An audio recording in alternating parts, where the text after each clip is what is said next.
Well, that's the front door. And my wife's car.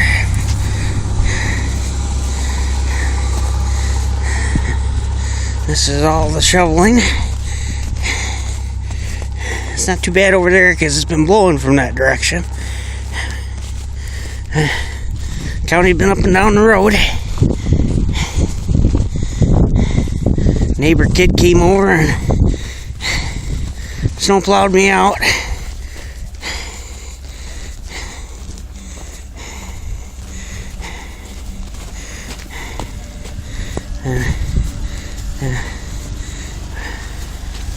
Pretty deep.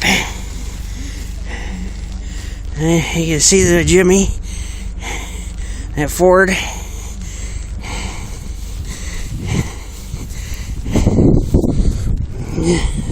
It's not quite up to my knees, but close enough. And spots. It's getting closer. But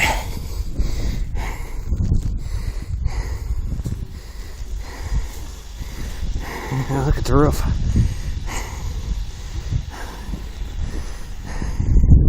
Definitely dumped on us.